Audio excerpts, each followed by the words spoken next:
Super grateful to have Jorge Canedo with us today.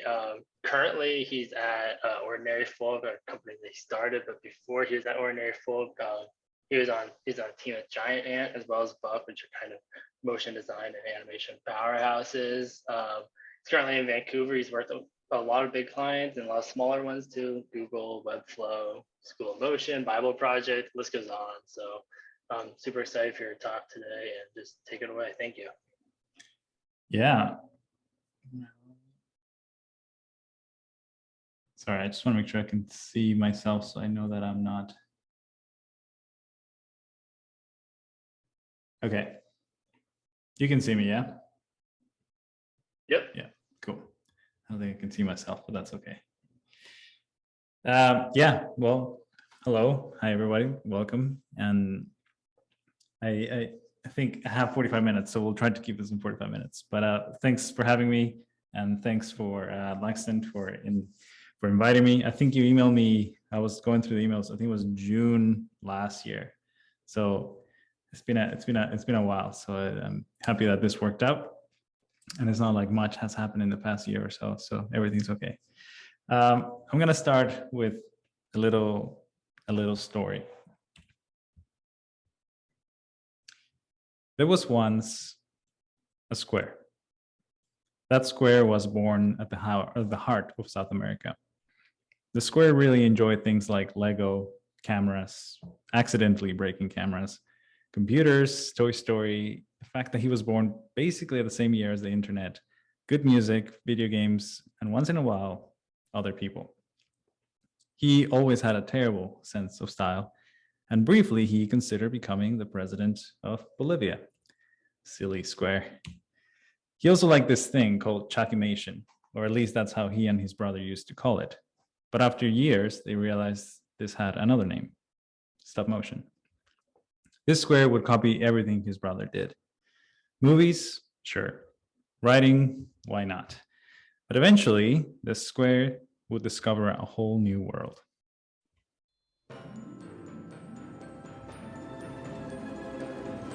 Animation. He wasn't sure what it was, but he loved what he saw. And so, chakimation became stop motion. Stop motion became frame by frame, and frame by frame became dozens of Flash websites, as in Macromedia Flash. And those websites became curves. After a series of God-led events like crazy scholarships, friends of friends of friends, the square ended up a bit north. Later, even more north than that. And then a bit more south. He was a circle now, which, to be honest, is really awesome. He really loved animation, as in I want to do this for a living kind of love. And it wasn't just animation. He was telling stories through animation. He was telling stories that matter. He was really loving those stories. He also realized that animation, work, and all that wasn't his first priority or the second. So he went back north. He loved someone there. Somehow that someone loved him back. And that someone said yes. And now there's actually 5 of them. And he also started this. He works there now, where he, alongside with an incredible, awesome team, tells stories. Just like this one I'm about to tell you, full of love, joy, sorrow, hope, and all that stuff. Because stories are awesome. We're made to hear a story and to tell every aspect of that story and to tell the story in a million ways. Because the kid in us has never stopped asking, tell it again, tell it again. So we tell them, we hear them, we make them up, we remix them, and we long for a great story and for a very great ending too. There was once a circle, and that circle is now here. So let's do this. Who is this guy? My name is Jorge Rolando Canedo Estrada, and my goal for this talk is kind of to expand on that little intro and talk about what I love, and which is animation, and share a little bit of my journey in the hopes that, well, maybe makes you feel less bad about the stuff that you do, because the stuff that I did when I started was terrible, and also maybe to inspire you to keep doing what you love doing, whether it's animation or it's something else. In short, it will be a journey from what I used to do to what I do now, starting with this.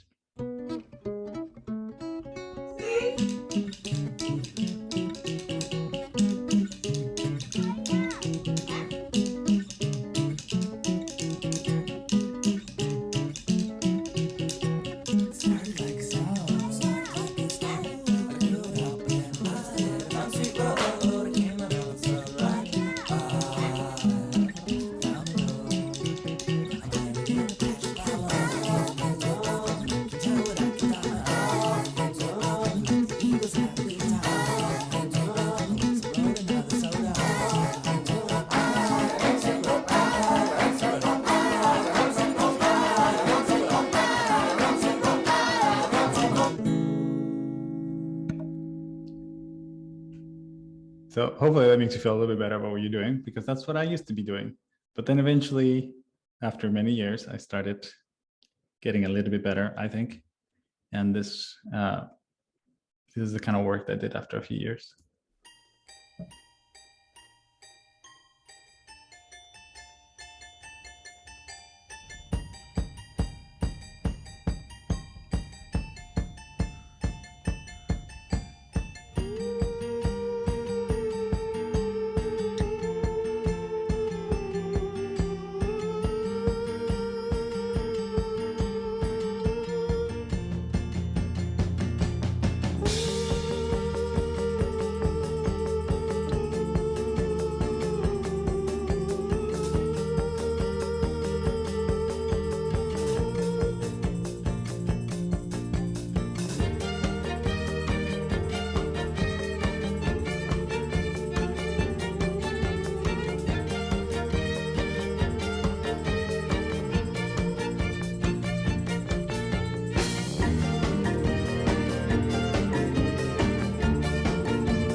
And then as a premiere, this hasn't been released yet.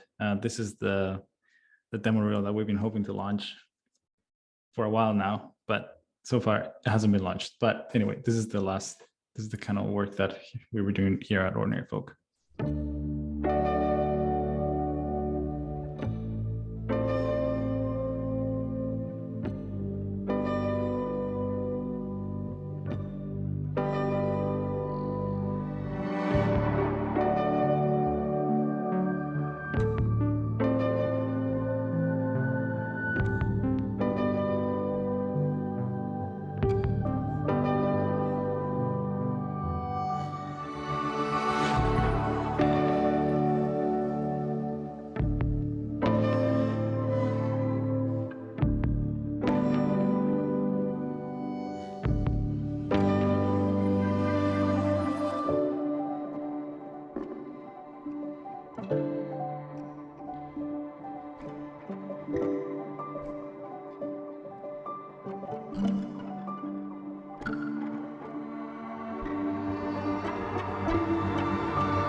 So that's what we're doing these days. And that's a little bit of a summary of the journey that I'm about to take you on. I've titled this talk, How I Realized I Didn't Want to Become President and Other Ordinary Problems I Faced Becoming a Motion Designer, which is really just to talk about the so-called problems that I faced that led me to where I am today. Let's start with from the very beginning, which was the camera. I was born in Bolivia, in South America, which is, Bolivia is the best country in the world. And in our family, like many other South American families, we love talking about politics, which made me want to become the president of Bolivia. But then my parents bought us a camera. Actually, they bought it for work. And that kind of switched my brothers and my interests from politics into filming stuff. It was a Sony Handycam Digital 8, and it was pretty good. And the problem was that we started playing with it the whole time and eventually doing stuff that probably wasn't the best for the camera, like this. Ladies and gentlemen, this is Brute. Anything can happen. I don't know why we spoke in English. Esto es Beavis and Butthead.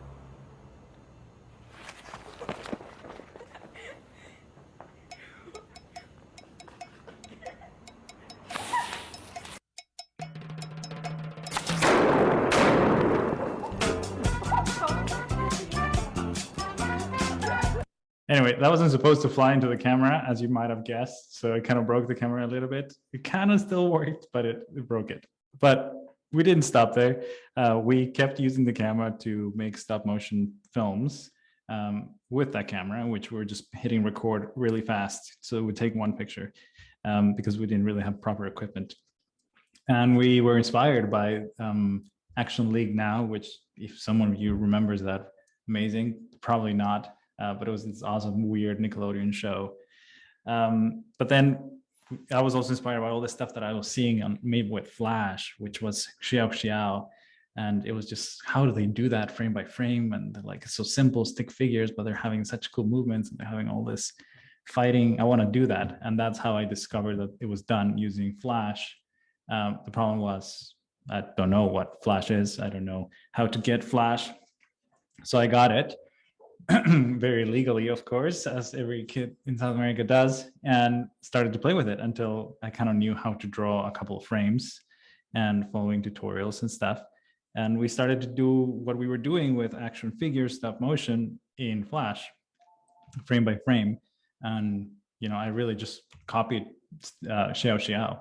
And it was really fun. It is really fun to look back at this because really we just had fun with it. It was just silly, stupid stuff, and sometimes had this super elaborate dramatic stories of like the brother being killed by weird strangers, and the brother puts on his band and sticks to redeem the death of his brother, and very, very dramatic stuff, which was fun. But also, like, I kind of started getting into, you can make websites with Flash, and I started making my own website and learning very basic ActionScript at the time, and creating kind of websites and getting into more graphic design, I guess. And it was just a very exciting moment at the time, especially when I look back, because I just did it because it was fun. There was no other goal than to just enjoy it, which, looked really bad. So I really had to enjoy it, keep doing it. By the time I was 15, my family and I moved from Bolivia to Mexico. My mom's Mexican, so I'm half Mexican. Not all long after we arrived, my mom was talking about her children to one of her friends, as every mother does. And something interesting happened during one of those conversations. And I like to think it went something like this. My mom, my son knows how to make animations. Friend, really? I need someone to animate something for me. My mom, my son knows how to make animations. Friend, perfect. What kind of animations? My son knows how to make animations. And then, so she comes home later and she asked me, son, you know how to make animations, right? To which I replied, no.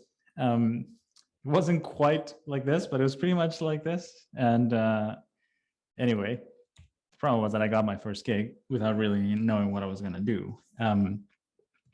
I was probably gonna just find some tutorials and try to pretend that I knew what I was doing for a real client. And I did. And I started doing a bunch of stuff like that, just finding tutorials, and somehow it worked. And this is kind of the stuff that I was doing at the time. I'm 16-year-old kid, doing edits in Sony Vegas, some weird animations in Flash. I used Apple Motion for a little bit to just because it was already in that MacBook. I can't remember, it was a notebook maybe.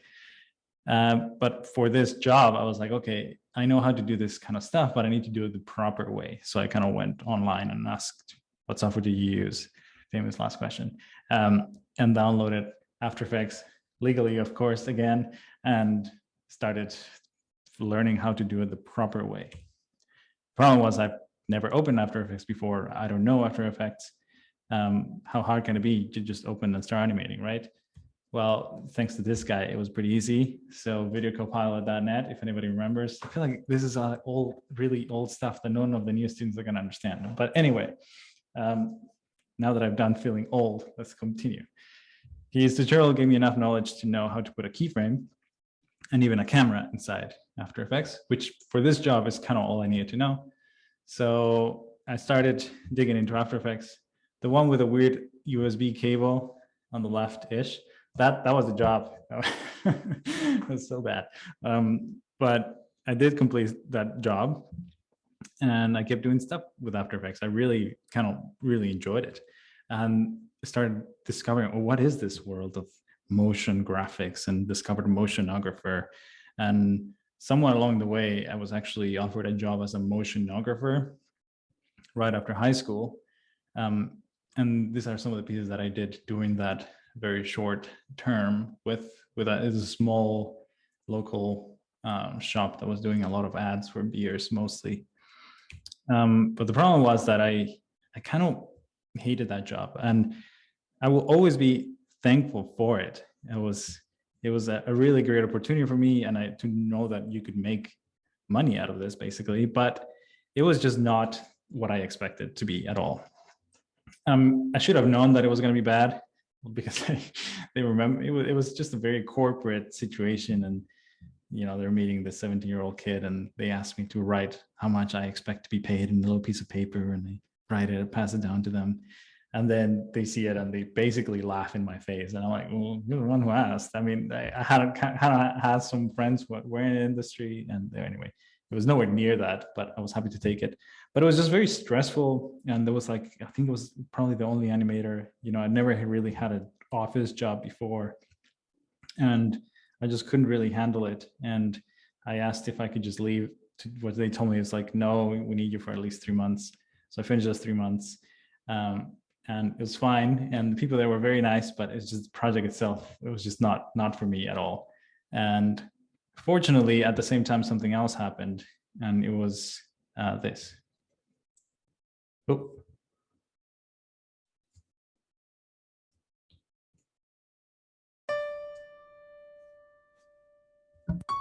What matters to you? What matters to me? I mean, what really matters to me? That thing that keeps me awake even after 2 days without closing my eyes. That thing who always want to make it better and better, and it's never good enough. That thing that makes me want to not only be good, but be the best. That thing that modify your world and put crazy new ideas in your mind. That thing that makes you hate yourself and 1 minute later makes you believe you're the greatest. That thing that makes you smile, laugh, dance, jump like a lunatic. That thing that often is not finished but is on your reel. That thing that makes you be late. That thing that puts you under pressure. That thing that doesn't oblige you to sit there when you don't want, or you just don't feel good to sit there and make what you need to do. But when you sit by yourself there, that thing makes sure that magic happens. That thing that makes you heart crazy. That thing that say every detail matters. That thing that makes changes here and there. That thing that when it's finished you say, yeah, I like it. And months later you may say, wow, it's great. Or I can't believe I was that bad. That thing that creates the impossible. That thing that makes you climb the mountain and scream thank you. That thing that impulses yourself to make a video for a competition where the possibilities are so few. That thing that searches the best quality. That thing that keeps you up to date with ads, animations, webs, movies, music. That thing that customizes all your stuff. That thing that screams and makes you forget anything. That thing that shows you the way to the most creative. That thing. So what's that thing? That thing. I cannot describe it in one word, but I'm sure it's not the money or the fame. It is the love, the passion that God put in me of making something great, that makes you feel something when you get in touch with it, see it and hear it. To produce something innovative that makes a change, or just catch your attention and make you smile, think, buy, or just say, that's original. That's the thing. I believe BFS can help me with this thing, and that digital design is something I love. I believe there are no impossibles, and I believe, as Albert Einstein said once, I wish to do something great and wonderful, but I must start by doing the little things like they were great and wonderful.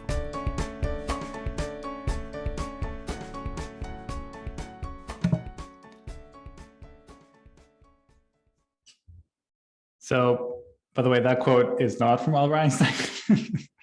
I don't even know. I think multiple people have. It's one of those quotes that can be attributed to anybody and nobody really knows where it came from. Anyway, it's kind of funny to see this piece after so many years. But it was a VFS competition where you could make a video, and they were going to choose 3 winners, and people were going to vote on YouTube. It was a YouTube VFS collaboration, and they were going to give 3 full scholarships, everything paid, at least for their tuition, to Vancouver Film School. And I had to make a video explaining what matters to you. And young Jorge, with very strong accent and very bad English, made that video. And honestly, by purely God's providence, I was one of the winners, and I got to be one of the 3 winners and came to Vancouver.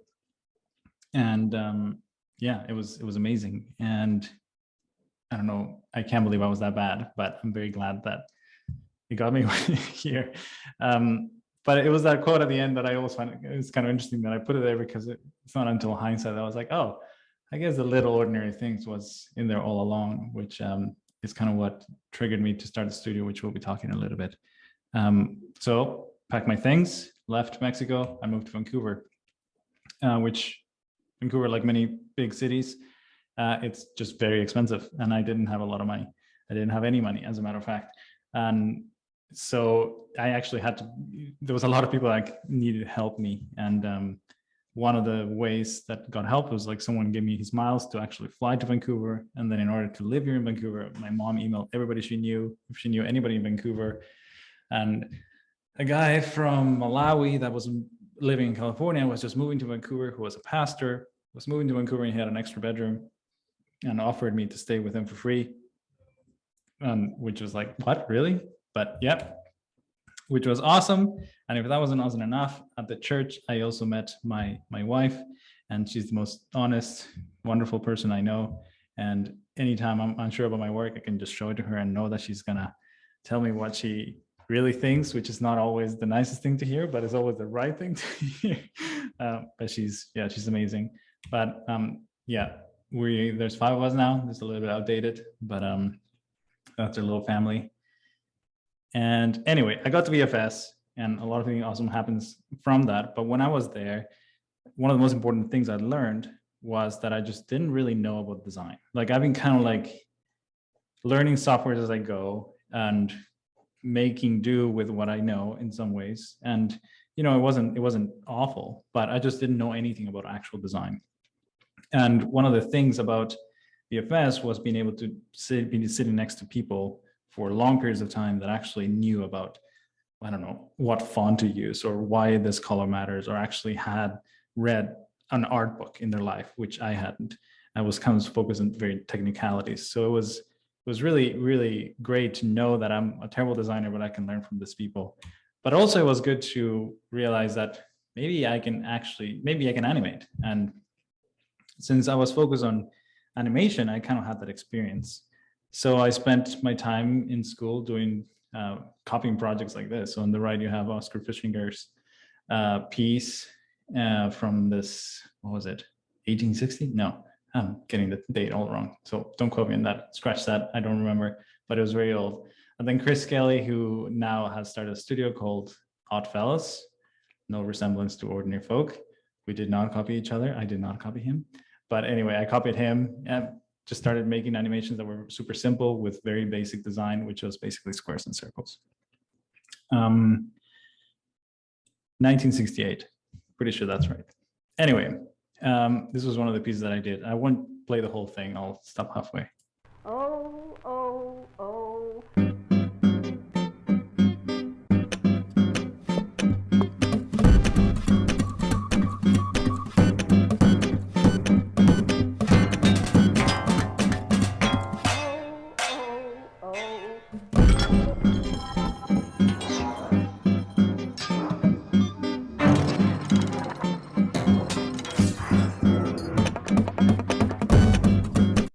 Anyway, so circles and squares, that's all I knew how to design. That's what I stuck to. And then I just animated the heck out of them.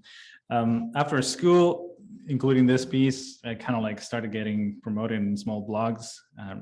You know, there was no such thing as Instagram yet, or maybe there was actually, it was starting, and it was filled with really ugly filters. Nobody had put videos in it. Anyway, so got picked up in a few blogs, which meant that a few big people started seeing it. And the first one was Buck. And they offered me an internship there right after school. So I was hesitant at the time, which is really weird to think about it. But so in 2010, I said yes. I was like, okay, let's do this internship. And you know, if I was surrounded by amazing designers in school for a year, Buck was just insane. The best designers I've ever seen in my life. Anything they touch is just golden. And the amount of experience they have, the ideas they have, it's just ridiculous. But somehow they trusted me to work on this piece, which I animated by myself and worked with one of their art directors now. He's a creative director, Joe Mullen. Buck was amazing. I went from internship to full-time animator. I was there for over a year. I made some very good friendships and learned like I'd never learned in my life before. But then I wanted to move back to Vancouver. I was dating my girlfriend long distance, and I was like, well, let's see what's it back in Vancouver. And I heard about this little studio called Giant Ant, which I hope some of you have heard. At the time, they weren't really doing a lot of motion. They only had, I think, 1 or 2 motion designers. And an ex-classmate, Sean, was working there. So I emailed every studio in Vancouver, and Giant Ant was the only one that replied to me. And I ended up being there for almost 5 years. And I learned pretty much everything I know about running a team, or like helping a team, or art directing, or directing in any way, from them. Jay and Leah, where they're still the owners. They're amazing. I learned everything I need to learn to be able to go my next steps, basically. And this is an old reel they did. It's a 2012 reel. They probably wouldn't be proud of it anymore, but it's just kind of like the time when we were just learning to do real motion designs for real clients, which was very exciting. So at the time, when I left Giant Ant, one of the first things I did was to create a class, an online class, focused on motion design. Initially, I said no, but then I was like, okay, well, if I'm ever going to do it, now's the time. So it's on Learn Squared. You can still go and get it today if you need it, if you want it. But I also made this little GIF that if you look at the very bottom, it does say that it was based on the 12 Principles of Animation by Ollie Johnson and Frank Thomas, but most people don't read captions I've learned on the internet. Who knew? Anyway, it kind of exploded a little bit. It got retweeted in a couple of blogs, and then it started this huge conversation about motion design, including this tweet, which is motion design is a goofball term invented by animators who are too embarrassed to call themselves animators, which really hurt because it was directed at me. Although he wasn't, it was just a wide tweet right after tweeting the 10 principles. Anyway, I wrote an essay defending why I think motion design is its own thing and it's not just animation. And I shared it with a bunch of people that I respected to kind of get their opinion. And it wasn't a public thing. I'm not a big, let's do public things online. So it was more for me to like really define what I believed, and ended up with this definition, which I used in my class. And, by no means is the ultimate definition. It just helps me understand it. Motion design is a unique intersection between graphic design and animation. Obviously, it's often closely connected with audio, and it always has a specific purpose. So it's very much tied to design and problem solving. And we can have a whole talk about what this means. But for me, it's like a lot of people think motion design is just animation for graphics, and in a way they're right. But I would not say that, say, illustration and graphic design are the same thing. Graphic design might use illustration and has a very specific design focus and problem solving. Illustration doesn't necessarily have that. And for me, it's kind of similar. Animation is a bit broader. Motion design is much more specific for problem solving and communication. So motion design is a thing. Don't let anyone tell you otherwise.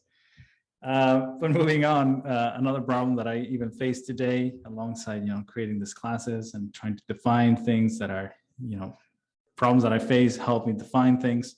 But another problem was inspiration, and I'm the kind of guy that really needs to feel bad about his work, and before being able to wake up and start doing anything that's remotely good. So that's why I started a couple of things that feed that feeling like crap feeling, which is inspiration.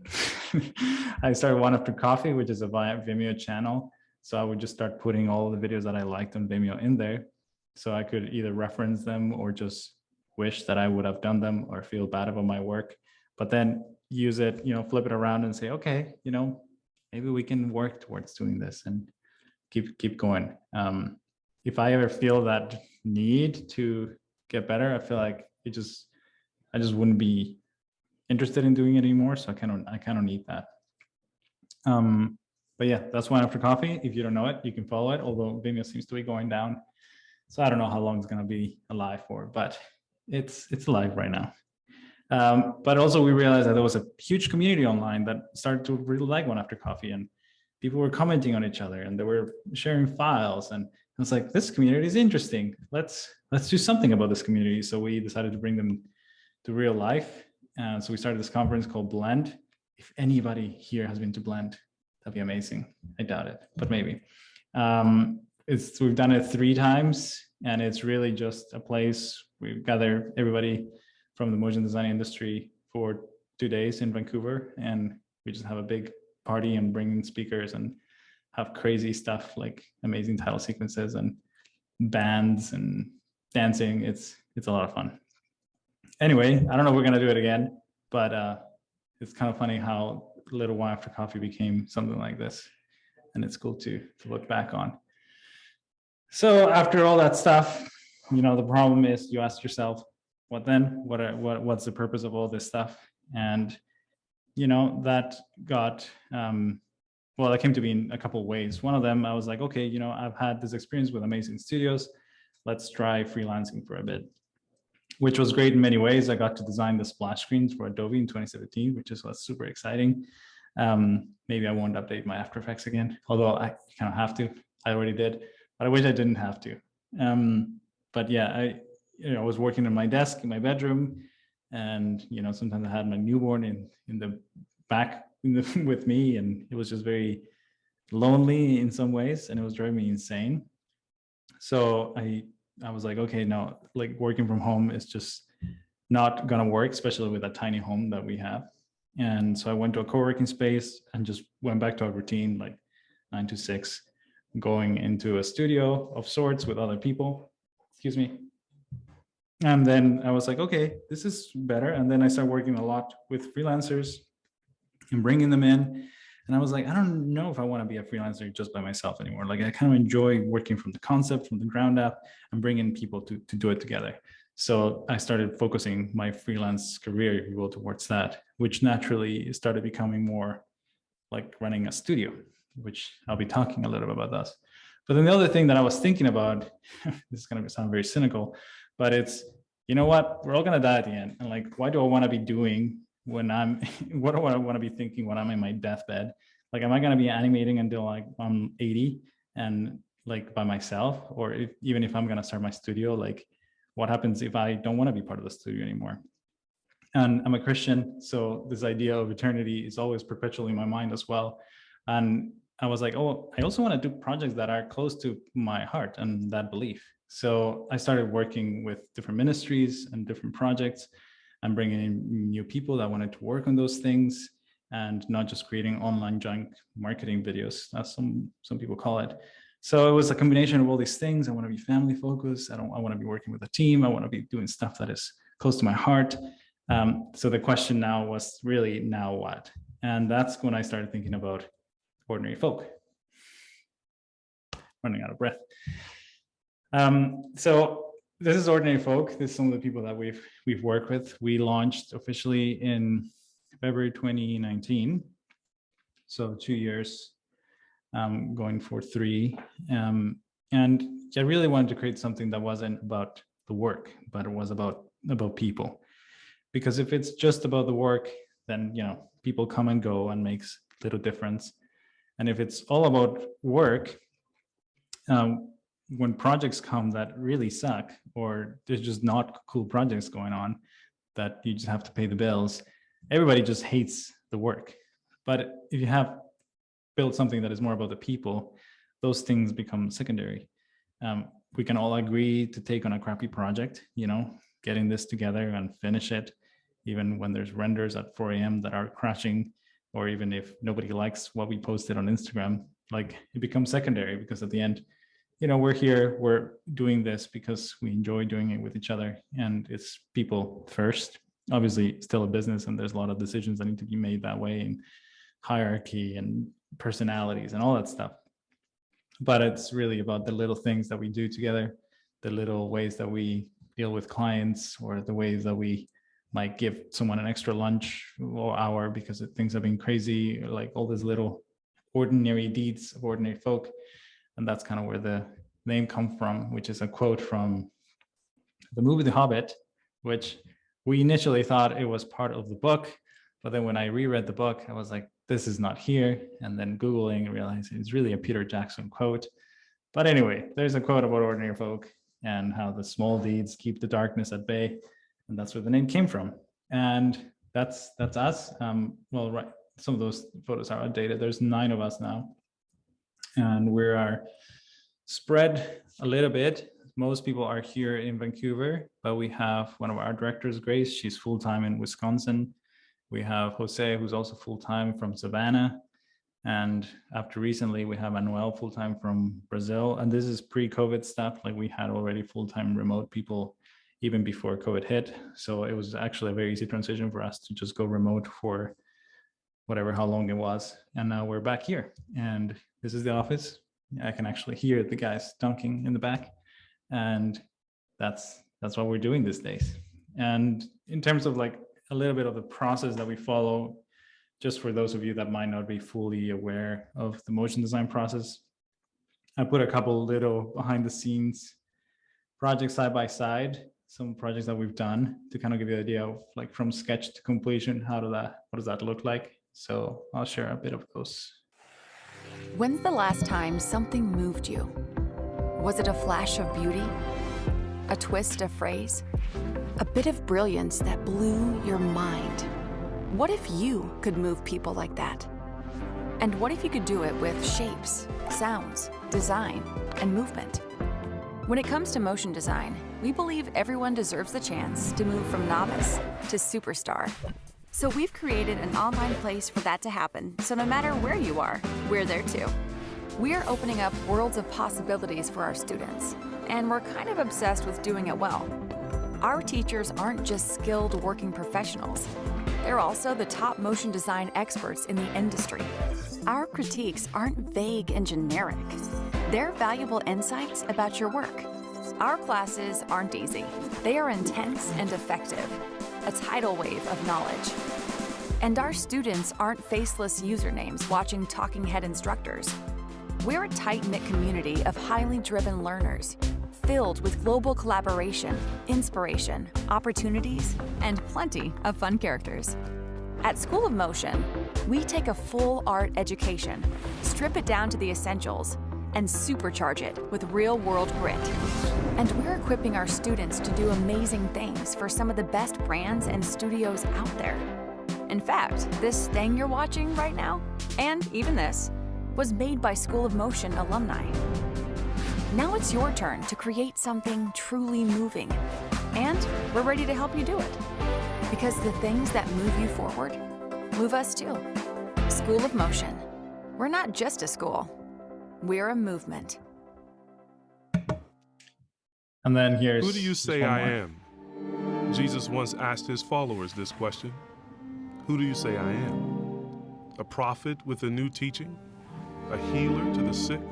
A savior to a lost world? Jesus claimed each of these, but most importantly, he claimed to be God in the flesh. At the dawn of time, he ignited human history when he spoke. He breathed life into the lungs of the first man and woman and every inch of creation itself. But we rebelled. We turned against our King and followed our own ways, even though it would cost us our life. Our sin poisoned his perfect creation, giving way to sickness, injustice, and death. Sin separated us from one another and from God. But rather than cast off humanity, God sent his Son, Jesus, to enter into the world he created, the one broken by our sin. He breathed our air, became human like us, but he lived a perfect life, the one God intended we live, and called us to repent of our sin and follow him in faith. Some believed his word and recognized him as king. Others denied him.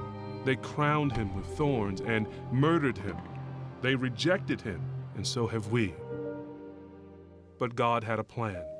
Jesus willingly gave himself up to die on a cross to save us from God's judgment and the death we deserve. On that cross, he exchanged our rebellion for his obedience, our brokenness for his perfection.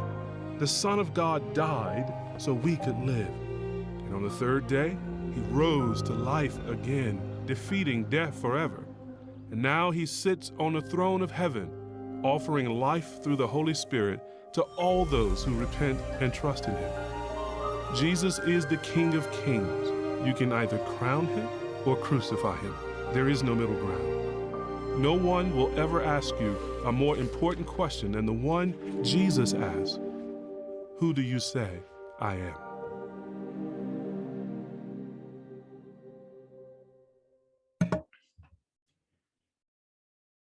So that's where am I am. This is the stuff that we do. That's a bit of a process, which leads me to the last of the problems, which is problems themselves. And that's to realize that problems, all these things that at the moment seemed like problems, were really not problems at all. And I was a terrible designer.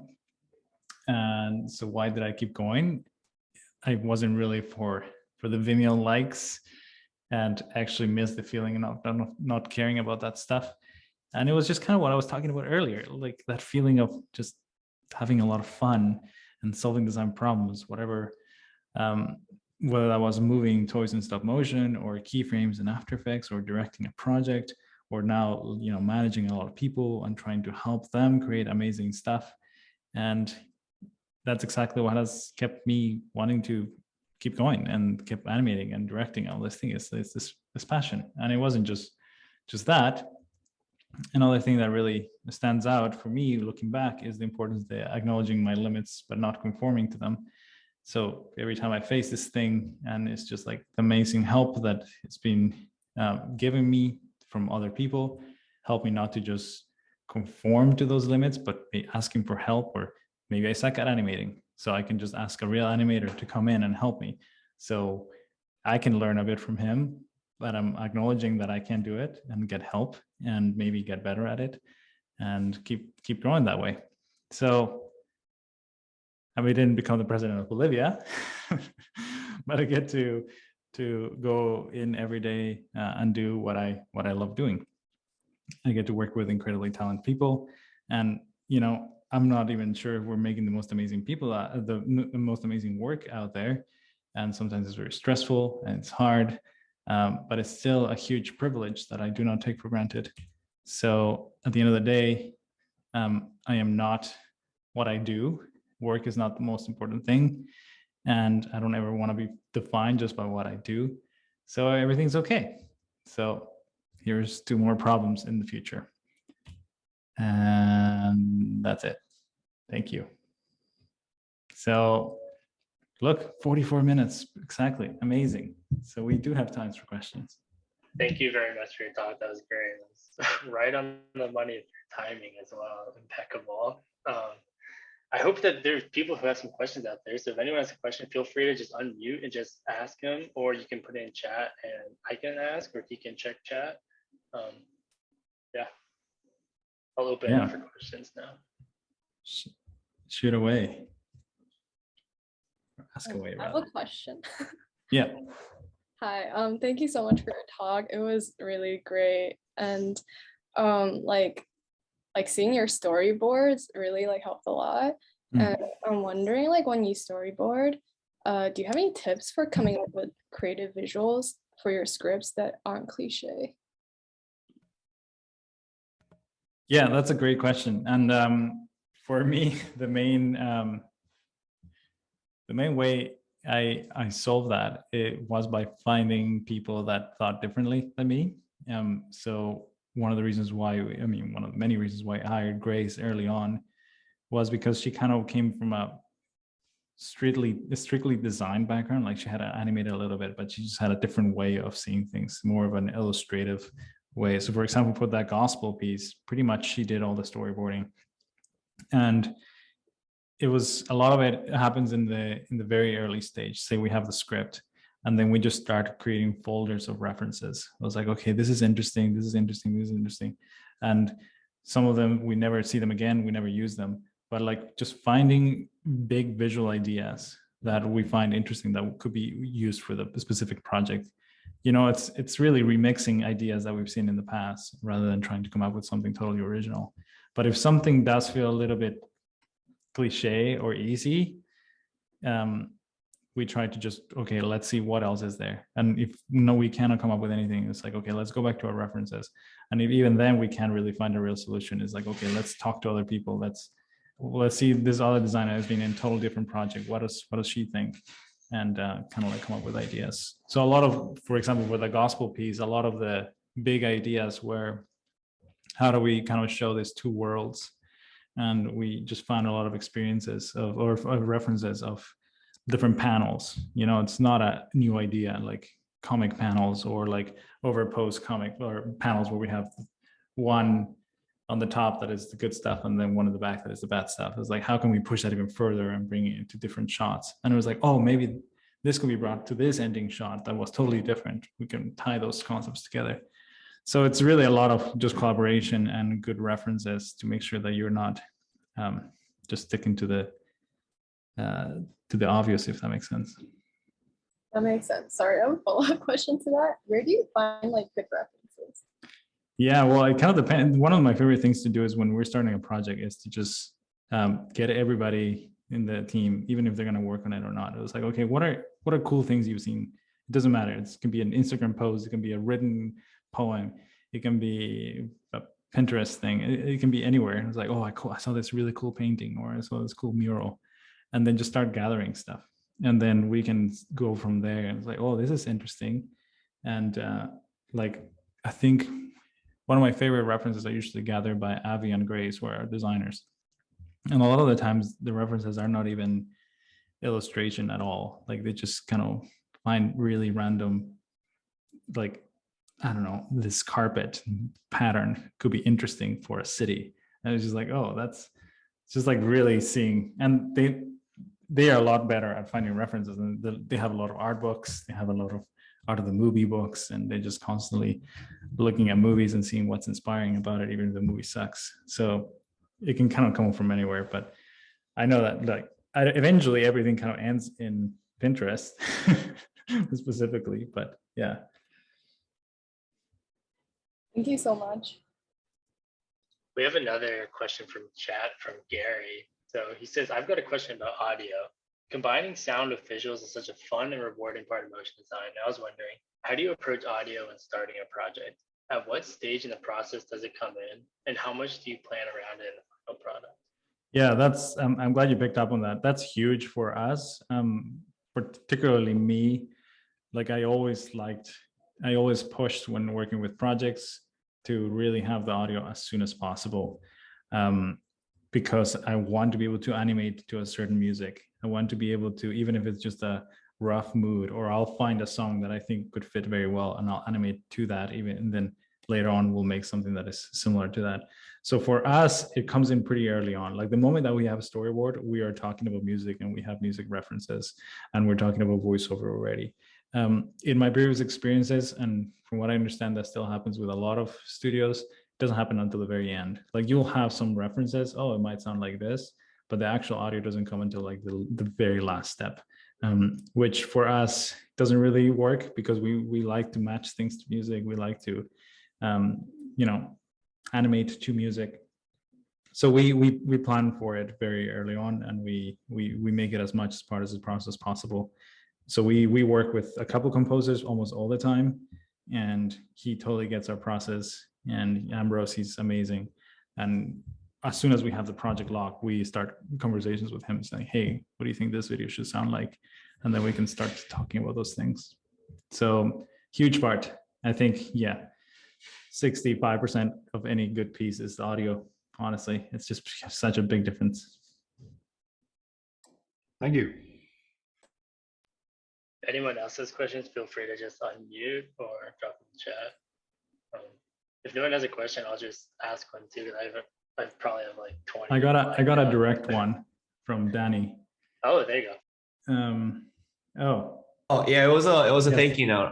But yeah, for me, I too like I might have to leave in the middle, but this is recorded, so I'll get the recording from Langston. But I'm always curious, like when I see your transitions, it's just like things that I cannot imagine from like what I see in the real world, like how things like clocks bounce into like boxes or like become something that is like liquid, like transition that I don't see in the real world, like happens in the animation, the products that you create. So I'm so curious, like how do you come up with those transitions? Like, yeah. That's another great question. I think a lot of it is like just bouncing ideas and iterations. Like a lot of the times we might have some transitions figured out in the storyboard, but when we start animating, it's like, okay, this doesn't quite work, or what if we try this, and then we try it and it doesn't work, so we try another one and it doesn't work. So it's a lot of the times it's like, okay, like sure, there's 1,000 ways to make it from A to B, but what feels right to the video and what feels interesting and new. So there's a lot of talk like internally with the animation team. Very often is like, hey, what do you think of this transition? And it's just like a quick mock-up, so see how it would feel. Like just spend 2 hours just mocking this up and see if it would work. And then it doesn't, you try something else, or maybe that will lead to another idea. So there's a lot of iteration that, we like transitions. We like when they're smooth. We like when they're seamless. And they're trickier because a lot of the times we have one person in one shot and another one in the next one. So we kind of need to talk with both animators. But yeah, I would say iteration, and the other one is try to figure out as much as possible in the storyboard, because it's a lot easier, I found, figuring out transitions in the storyboard phase when you're not limited by a software. Like when you're already in the software, it's like, oh, wow, I already built this character like this, so I can't really make him do the transition I want. Whereas if you, before knowing your limitations, you just go for it and create crazy transitions, then you would build the character differently, or knowing that you're going to have to do it something weird for that in transition. Got it. I have one more question. So like, thank you so much for the answer, by the way. So like I really appreciate the files that you have on the website for ordinary folk that we can like play around with. And I tried opening one, and it was like so many comps. There's like 100, and I'm like, how do you even get to this level? And like, does this complexity, like, does it just happen like as you go, or is it planned initially? No, it depends who built it. I would be curious to know which folder you download, because like there's different. I'm a big comp guy, but I would never really. Well, no, I would definitely have hundreds. But there's some people here that are obsessed with doing everything like in one shape layer with no keyframes. And I'm like the opposite of that. I'm like, let's keep it simple, stupid. That's how we call it here. It's like, just keep it simple, stupid. And then, I would probably build a lot of comps, but it is a lot that's something that you build out. Like you start, say, with a very base, like I have a specific process of animation where I block all the main movements with just whatever. If no textures, just solids. Like I'll just block the movement, block the cameras or whatever. And then I start detailing one by one. And then as you go, you're starting to add layers and layers and layers. Like you don't start from 100 all of a sudden. You usually start from the base and make your way up. Got it. Sorry, one last thing. Like, so when I open up those files, like, is there a way that you recommend for like us to dissect it or start looking at it? I think it would depend which file. Okay. I know we have a bunch of them, but it's like the ordinary folk file where it talks about itself. Yes. Yeah, I think it's, I don't know if there's necessarily a way to dissect it. I think like the purpose of, especially for like that one that is a full-on project, it's more like you can go specific sections that you like in the piece. I was like, okay, I really like that transition. And then you can go specifically to like go in as many comps as you can to kind of get to the base of it. And I was like, okay, I see that they move this thing, and then go up a little bit, and then you kind of get an idea of how it was built. But even in that comp, it was done by 4 of us or 5 of us. So each shot is going to be built very differently depending on who worked on it. But I think like for me, when I open project files that other people have done, when it's like, okay, I'm really curious to see how they did this part, and then I focus on that, and then maybe I can recreate it. But yeah, I don't know if there's a specific way to dissect it, because yeah, if you just open everything without really knowing what you're looking at, it's like, oh, I don't get it. Cool. Thanks so much. Sure. Well, I want to ask a question too. So you mentioned collaboration like throughout this entire thing. I'm very curious as to how you work with collaborators in this process. Like I know you bring in composers, and even within the company, there's multiple different people. But if like After Effects only has like, it's like one file. So I don't really understand like what that process is for sharing files back and forth, especially for people who are like remote as well. Yeah, that's a good question. We break things as for shots as much as possible. So we have this big, master sheet where we break down every shot. We're working on one right now, actually. No, I don't have it open, but so we kind of break everything based on the storyboard. We have it all there, and then we assign shots for designing. All right, shot 1 to 3 will be designed by Grace. Abby will take 4, but the characters of 4 will be taken on by Manuel, and like we just organize everything, and then people start getting down, and then that's the design phase. And the design phase will end with all the style frames, a Photoshop file or whatever it is, Illustrator file, or even Cinema 4D file for every shot of the animation. So every shot of the storyboard will be fully animated, and that's that. And then we can start grabbing those files and start handing them out to specific people. So usually is 1 shot per person. Like sometimes if there's different elements, okay, this shot has 3D stuff, has character stuff, and has a bunch of 2D stuff, then we can divide each of those in 3 people, and then they all kind of do their thing, and then one of them is going to bring everything together. Or sometimes it'll be like, okay, Greg, you take shot 1 and 2, run with it. And then Victor, you take 3 and 4, run with it. And then we figure out the transition when you guys are close to being done. And yeah, that's kind of how we go about it. Wow, thanks for that. That was terrific. Yeah. Does anyone else have any questions before? Probably get time for like 1, maybe 2 more. I don't want to keep Jorge busy. If nobody else has a question, I have like a very like broad one, just about like, I guess it's kind of generic, but like, how do you stay motivated and like keep sort of feeding ambition as, I guess, advice for us like younger students about to enter the course?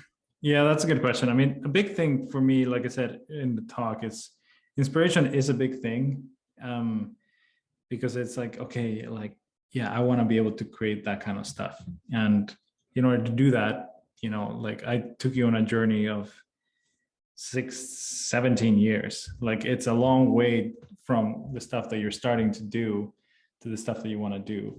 And the only way to close that gap, and there's a famous talk by Ira Glass that talks about the gap, but it's just by keep doing it. And the keep doing it sometimes is little things. And that kind of like it helps me remember, okay, if we really want to keep doing, if we're gonna get to the point where we're doing this great stuff, we gotta just keep doing it. There's no really, stopping is not an option. And then the other thing that I find it helps me is like just working with other people, like other people that can, like I find it really hard for studios that have decided to fully go remote, for example, and I get it, and I understand why, but like I find it really hard to just stay motivated when I'm just totally on your own the whole time, especially when you're like, if I were to done my internship on myself, on my own, in my own bedroom, without really learning from all the people around me, seeing what they're doing in their computers, like I feel like it would have been a totally different experience. Like there's something about just being able to be in a room, or at least having a very constant conversation and seeing what other people are doing that are much better than you. So surrounding yourself with people that are far better than you is like a great motivator for me, and just keeps you going, because it becomes contagious and you want to get better. And yeah, but I mean, I won't lie to you. I go through depressed moments every 2 weeks where I hate everything and I want to quit. So it's not everything. It's not everything is beautiful. Like, there's some very real moments where you're like, oh man, I suck at this. I'm never going to be good at it. What's the point? And then in those moments is when I try to focus outside of work. I was like, okay, work's not the most important thing. I'm going to keep going on work later, but right now, whatever, just focus on, going on a walk with my family or something. So it's it's a bit of a balance of everything, but at work, other people help me keep motivated, and then not making a big deal of work when everything kind of sucks. I don't know, long answer. No, I think that was helpful. Thank you. And thanks for your honesty. Yeah, no worries. Awesome. Well, I think that's probably about all the time we have today, but just thanks again for coming. I'm glad we were able to make this happen. It's been a long time coming, but yeah, it was a privilege. Thanks for inviting me. Of course. Well, if anyone wants to follow more of their work, they're online at ordinaryfolk.co, and he's also on Instagram as JR and you can just follow them online. They have a lot of projects, and I imagine they'll have a lot more coming out soon. So thanks again. I hope you have a good evening. Yeah, thanks everybody.